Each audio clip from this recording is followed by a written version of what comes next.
Shit.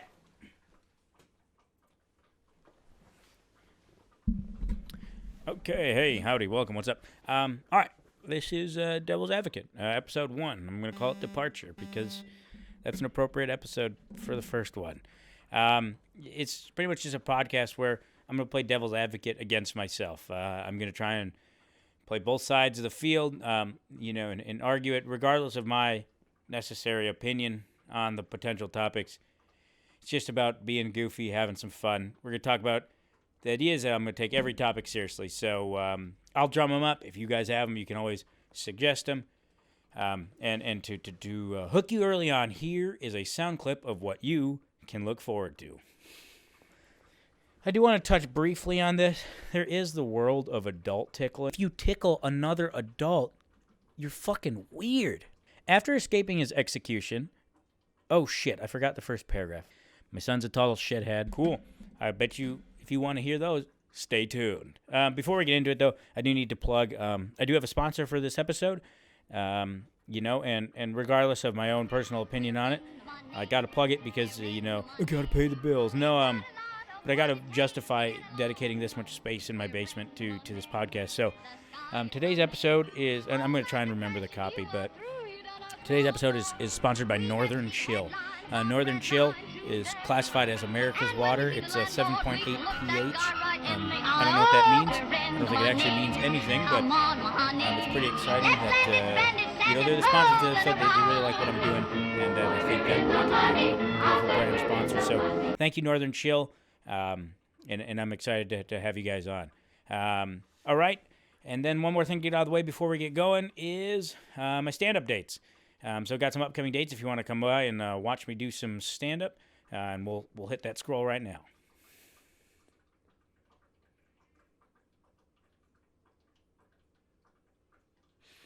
All right, let's do it. We got some big issues to address, and I think the first one. So this is the first topic on the first episode, which is the only one people will pretend to have listened to, is tickling, and I think I want to kind of break down the pros, the cons, the reasoning to why people do it, why it might be conditioning people to be okay with sexual misconduct, if I'm going to be doing it to my children, not the misconduct, the tickling. And I think at its most wholesome root, and this is what grandpas the world over are going to say, like, oh, I just wanted to make them laugh. But physically stimulating someone to make them laugh and then defending yourself that it's okay because they're laughing makes no sense at all. That's the same as, like, if you plugged somebody's nose and forced them to drink a gallon of water, and then you're like, look, they drank it all. They must be thirsty. You see how stupid that is? That doesn't make sense. But to their point, if it is just about making them laugh, that's easy. Everyone's got fingers. Except for people who don't, like my poor Uncle Wayne. He had a hook for a hand. Thank Christ he wasn't into tickling. But I think my biggest argument against tickling is there's better ways to make children laugh than having to touch them and tickle them. And touch has such an odd connotation, but that's it. It's physical interaction. Dude, making kids laugh is super easy. Kids are dumb, like almost all of them. Most of them are super dumb. Some are just kind of dumb, but like, dude, it's not hard to make a child laugh. Just open your eyes a little bit bigger than they were, and the child will start laughing. Stick your tongue out. Talk in a silly voice. Like, that's all you need to do, okay? You don't... So, I think what I feel is if you have to resort to tickling, I think it might be because you're boring, or at the very least, you lack creativity. Now, I think I should clarify before we get too into the weeds of this. There's tickling, which is meant to entertain children, and then I think there's like sexual seductive tickling, and we'll address that later. And I'm sure there are others, but those are the only two my dad showed me. But for now, back to child tickling. Another thing I thought of when I was trying way too hard to extend this topic was psychologically, I wonder if there's been any studies like in relationship to the potential implications like a tradition or behavior of tickling could have on a person. Like, because essentially what's happening from this child's perspective, he's got to be like, hey, let's go hang out with Grandpa. And then Grandpa grabs you and starts tickling, to which you plead and scream to absolutely no avail. And that's it. That's your reality. What you just saw was socially okay. Everyone's laughing. Everyone's having fun. Like, okay. because grandpa was having fun, and you never forget that. And then, like, 19 years down the road, you're getting kissy and grabby on the person or gender of your choosing, and you remember that. You're like, hey, if I'm having fun, it's okay. And then you become, like, wildly successful, and I think that's how we get Harvey Weinsteins. What I'm saying is I think Harvey Weinstein probably got tickled. And as shitty as that articulation has been, I think it raises an interesting point. Is like, is there any psychological attribution to being exposed at a young age that when your personality is failing, or if the goal is to elicit a reaction, you can't do it uniquely, resort to physical stimulation? Is that what they're probably thinking? The obvious argument to that is, fuck no, you imbecile. But I think you could also take, like, the psychological defense to the counterpoint where, regardless of like the origin of why you're laughing, you're still going to attribute that laughing to, like, a good time, and that good time equals grandpa or your drunk uncle or whatever. So it's just like, it's in the same way, I can't remember where or if this is even real, but there's, like, studies of, like, hey, go see horror films and shit early on, like in a relationship or whatever, because watching horror films, like, gets your blood rate, your heart rate up, your blood pressure. You get, like, excited, intense during the movie, and you'll attribute that, like, not stimulation, I don't think that's the right word, but that spike, that adrenaline to the person you went to see the movie with, not necessarily the movie. So that's why, like, haunted hay rides and shit and scary movies, they say go with a significant other, I think. I mean, I think that's a genuinely, like, real thing. So I don't know. So I think if I want to try to put some conclusion on this, I think that tickling a child, for the most part, is simply just an attempt to make them laugh. That's fine. The bigger counterpoint I would have to that is I think there are better ways. I think actually touching them and doing, and having the defense like, well, I like tickling them. I think that's a bad defense, and I don't think it would hold up in anything above, like, a district court. So don't tickle kids. You can make them laugh more clever ways. But at the end of the day, if you're just a wet noodle of a person and you only get to see your nephew once every other year because your marriage is falling apart, then go ahead, tickle a kid. You're probably fine. Just know that you're conditioning them to become sexual deviants. Or maybe you're not. I don't know. Now, I do want to touch briefly on this. There is the world of adult tickling, which I struggle to see any positives of. Now, I think I should clarify, when I say adult tickling, I am not in any way talking about anything sexual, because I think sexual tickling is different. Now, if I had to define sexually tickling, I think sexual tickling is direct stimulation with the intent to arouse, okay? And I don't think that's as tickling as much as it's, like, direct sexual behavior. So with that in mind, the amount of adult tickling that doesn't have direct sexual implications is almost non-existent. So if you're a platonic adult tickler, you need help bad, like really, really bad. Is there anything where this? I have a friend and his girlfriend who do this, and it repulses me beyond words can describe. It's horrible. Don't tickle your fucking girlfriend when we're all watching Lord of the Rings. It's bizarre at best, okay?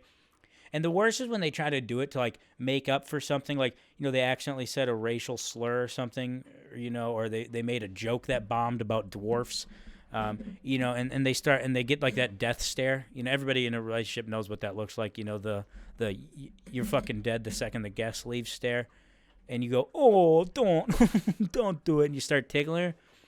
Don't do that, okay?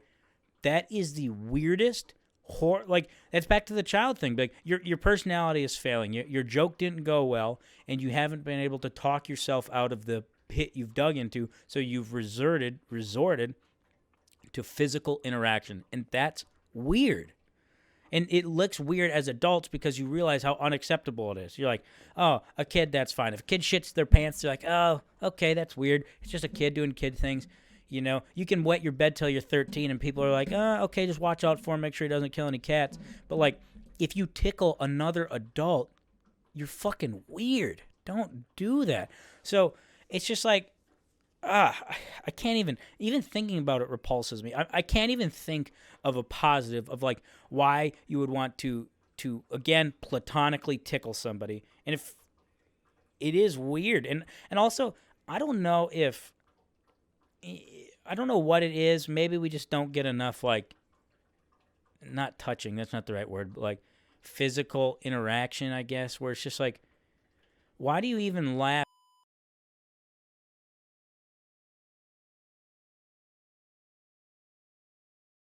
I think I've talked about tickling enough. I don't know. I think if we had to put a bow on it, tickle your kids. I don't care. If you don't tickle your kids, they're not going to know what it's like, and they're going to grow up and they're going to tickle people in their 20s, and that is worse than sexual misconduct. So that's fine. Tickle your kids. I don't give a shit. All right, let's go on to the next topic. Let's talk about baths. Okay, baths, BATHS, baths. I think baths are really odd because the only time I want a bath is when I'm like pissed drunk, and what I want when I'm pissed drunk is not the poster child for good decision making. Drunk me thinks it's acceptable to order toppers at 3 a.m., which, okay, I'm already going to get derailed, but toppers can get bent. I hate toppers so bad. It doesn't taste good. The quality is not there. The quality, it's horrible. It's not good. Dude, it's like, how can you get a medium pizza and some crazy sticks for $38? Toppers has been more responsible for more fucking delayed rent than drugs. It's unreal. Toppers, if you want to sponsor the show, please reach out. Otherwise, get fucked. Toppers is horror. It's the worst. Toppers is worse than Little Caesars. Toppers is the worst fast food pizza in the game. There is no plus side. You could be like, well, no. They're terrible. They're borderline predatory. They're only in college towns because they know people are just going to get ripped to shit and then go buy it. Dude, has anybody sober ever ordered toppers? I don't think so. I don't even think they open until 11:35 at night. They're gross. It's really bad. I hate it, and it upsets me and it makes me sad. Where baths, right? Okay, let's break it down one more time. I think there's baths for cleaning, for like the idea of bathing yourself in a bath, and then there's the baths for pleasure. And we'll start with the one that I actually think is all right. If you enjoy a bath because it's warm, you probably have shitty joints or arthritis, it's relaxing. I understand that. I think that's fine. But I think on the flip side, it's kind of expensive, and it really is kind of inconvenient because you have to do it right, okay? You can't be like, oh, I'm going to have a cost-effective bath and just fill it up like 20% full, where just your ass and maybe 1/8 up your thigh is underwater. That's not a bath. That's where you sit to die. Like, that's where you go throw the toaster in. That's not a bath. You got to be, I think, 90 to 95% underwater. Like, if you want to do like a cool thing where you go underwater, like in movies when people are healing in an ice bath, and you want to do that, I think you need at least 90-95% water. And unless you're super fat and you displace a shit ton of water, you're probably using way more than just a shower, okay? But, actually the cost argument kind of falls to shit because if you were to compare that against, like, going to a spa or getting a massage or something, $20 in water is probably the cheaper option. But baths are one of those weird ones because, like, I feel like not everything, but most things I look at, I can kind of break it down. Is it meant for everyone? Is it meant just for rich people? Or is it meant just for poor people? Does that make sense? No, it doesn't. But that's how I think about life because I'm stupid. Because here's the deal. Back in the day when they didn't have plumbing, it was obviously for both. Like way back in the day, like the 30s. I don't know when plumbing came out. I'm pretty sure plumbing was around longer than that. But like, okay, when you didn't have a shower, you would wash. The difference was rich people would do it more often, and they could switch out the water between people, and you weren't bathing in your own filth. The equivalent of that now is like, I imagine some 40-year-old housewife with cucumbers on her face and a gallon of wine. She's just drinking away the stress of having misbehaving children and complaining that she only gets $10,000 allowance. I don't know, whatever super rich bath women do, I guess.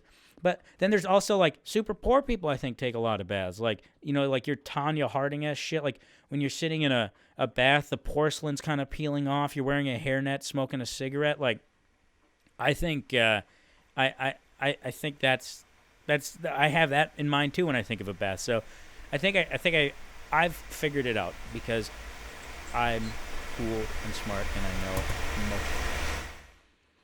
If you have a dedicated bath, it gets my vote. Take baths, have baths, whatever. I do not care what your economic status is. If your bath is separate from your shower, you're golden. If you've decided that I am dedicating this portion of this part of my house to bathing, specifically in this antiquated means of wash, then yep, do it, please. I love it.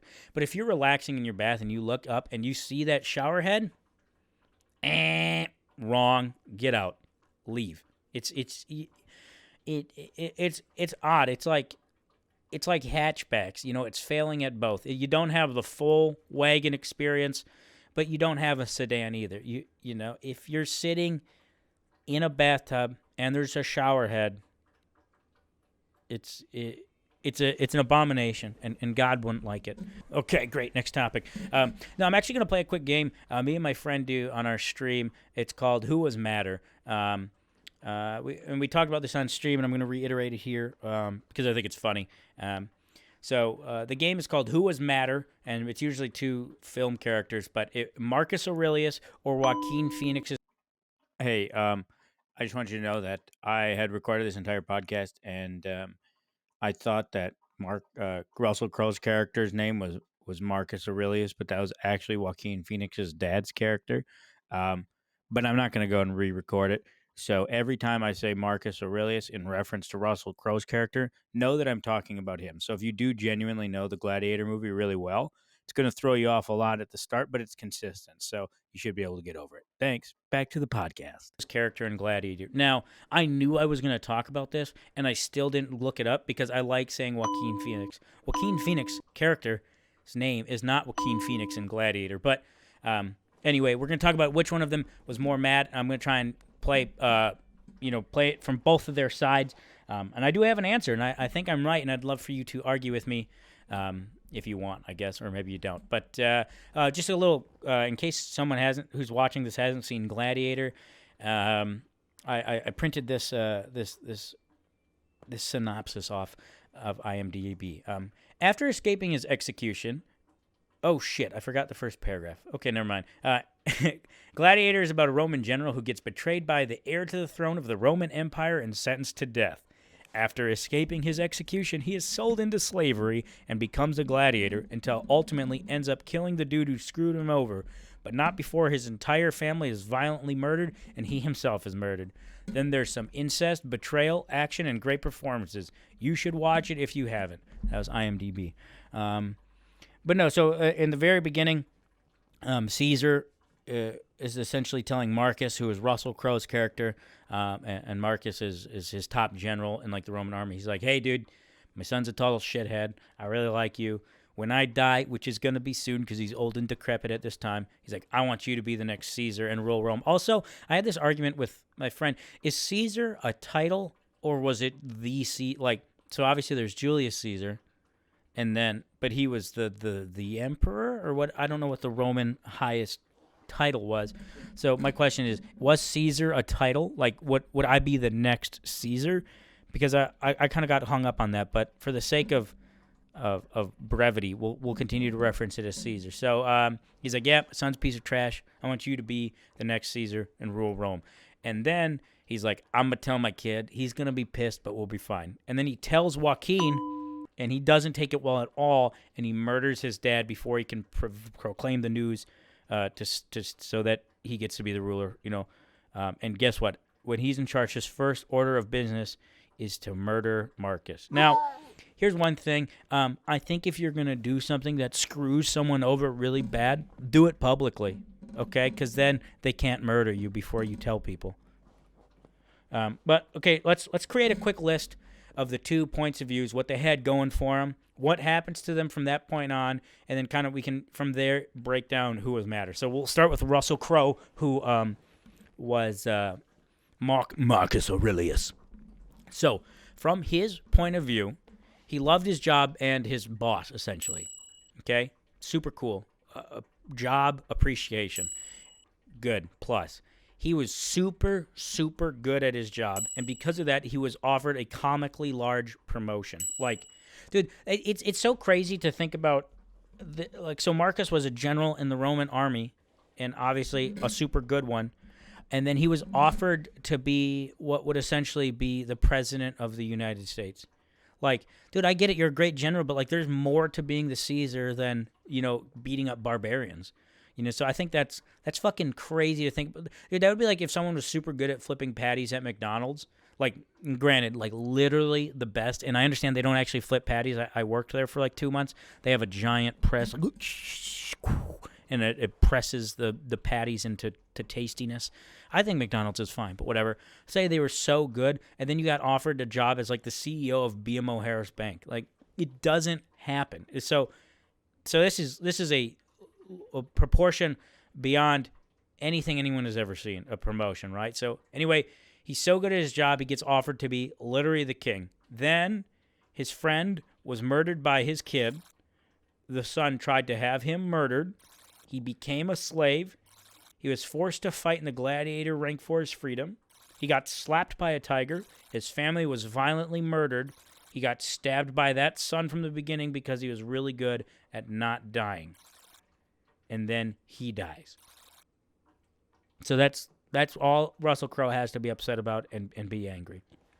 The next one is Joaquin Phoenix's character. Now, this one is he is the antagonist of the film, so you're gonna have to be a little creative. But again, this is from his point of view. His dad has essentially decided not to give him the family business, so he's pissed. I get it, okay? But in his eyes, it's not that he just gave it to someone else, because you have to understand, if he's royalty, right? In his eyes, Marcus was like a peasant. Like, it was...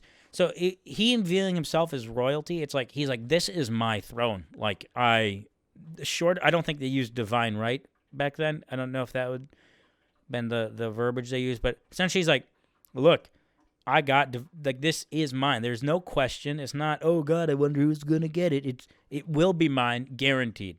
And so then to have that thrown out of the window by someone that he would literally consider to be trash, like, I think it makes sense then.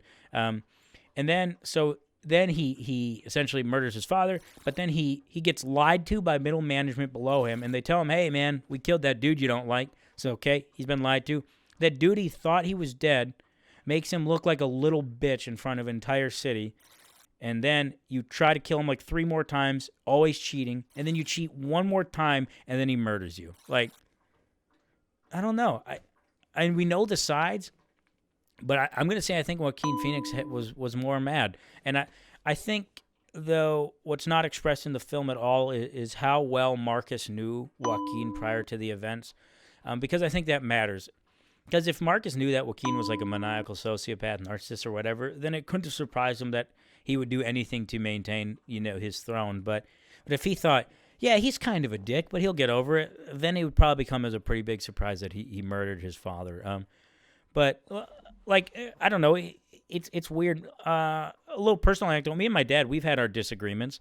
One time at Target, an employee sabotaged my goal to get Gears of War 2, which was rated M. What this guy did was he walked up to my dad and he said, hey, did you know that this game is rated M for blood, gore, nudity, action, adult substances? And I'm like, what the fuck are you doing, dude? So obviously we didn't get it. I was super pissed off. I think I got Viva Pinata or something, which turned out to be one of my favorite games, but I was mad at my dad. But I wasn't going to kill him, because even if I wanted to, I was like 12. My dad is a giant of a human. People called my dad Clifford in high school. Do you know how much of physical space you have to occupy to get the nickname Clifford?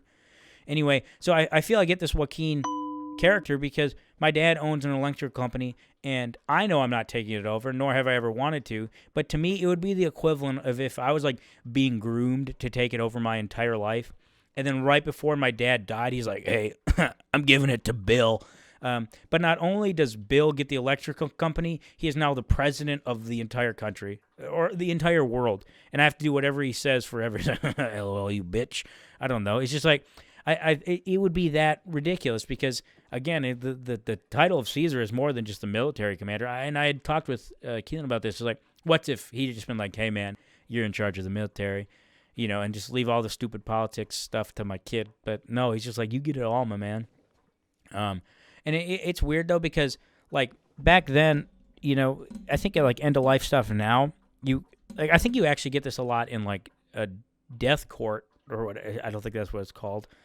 But if someone's like dying will was like, hey, give all of my assets, to a fucking tablecloth, you'd be like, nah, sorry, Dad, you've lost it. You could legally like discredit essentially his dying word if you thought he had gone senile.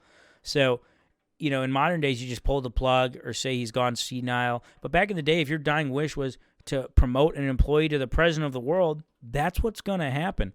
And, in Joaquin's eyes, it was his job to make the difficult choice to kill his dad because he had obviously been mentally compromised. He was risking the purity of the royal line, desecrating the sanctity of the throne. So for him, he was screwed. He's like, man, this sucks. I have to do this because my dad is about to promote what I would equate to a tablecloth to the highest office in the land. And so I bet he was pretty pissed off. And then, not only that is, and I actually, here's why I actually think Marcus didn't win. No, Marcus lost the most mad competition because he won, so he can't be as mad. Because, okay, what? Marcus was betrayed, but he's a war general. Like, that shit happens all the time. He has to know and not be surprised by betrayal, right? His family was murdered by a crazy sociopath, which... that sucks. Nobody likes that. He was sold into slavery. Not great. But where I think he wins is in the end, he kind of gets some peace. He gets some closure, because at the end he loses. I mean, he wins, He kills the guy who screwed his life, and he essentially gets to go back and be with his family. So, I think he kind of, his book closes, on a better note. I think he has some peace. As opposed to Joaquin literally stays angry for the rest of his life due to a cascading series of horrible events that he has no power over. Like, his sister won't let him sex her right. He tries and fails to kill this dude literally no less than like 8 times. And then in the end, he gives it the old, I'll do it myself. And after cheating again... he gets screwed over, he's getting his ass kicked, and he screams for his soldiers to help, which, in his defense, that is their only job. They are there to help and or protect the Caesar. And so if he's like, oh, shit, this isn't going well, fucking get him. The fact that they didn't, like, if Joaquin would have won, every single one of those soldiers would have been murdered very punctually, I think. So on his part, it's just like, dude, you have one fucking job, and I asked you to do it, and they didn't do it. Like, dude, I'd be irate. In which case, then he gets murdered, and it's just so I think he was sad and upset until the end. So I think he was the most mad. And here's another thing I don't get: Joaquin Phoenix, I'm sure. So it's not that uncommon in like royal families or like that stuff to be like still a good swordsman because you can train all day because you don't have to do actual shit. So I believe that Joaquin was probably a pretty good fighter, but like Marcus was the best general ever. Like ever. And you're like, okay, this giant gladiator, 4 tigers, people on chariots, they couldn't kill him, but you know what? I got this shit. Like, and he thought he was going to win because he cheated a little bit. Like, he stabbed Russell Crowe before the final fight. Like, dude, you're going to need... The only way he could have won that fight is if Russell Crowe, if he just fully lit him on fire. If, like, when they opened the gate to fight, he just fell over dead, a flaming corpse. That would be the only way. So, I think Joaquin was the most mad. If you want to disagree, I guess you can. I think that's going to be it for episode 1. So we did it. Congrats, guys. Thanks for hanging out. Video quality was super trash, but that's okay. It's episode 1. I'm still just trying to figure it out. Thanks and be cool, guys. If you want me to discuss anything on the next episode, just shoot it down in the comments or message me. If you want to watch the stream that I got the Russell Crowe conversation from, we do that every Thursday or Friday, one of the two. Every week, and it's pretty much kind of same format. We just shoot the shit, talk about random stuff. Cool if you hang out there. Anyways, thanks for watching, guys, and see you around.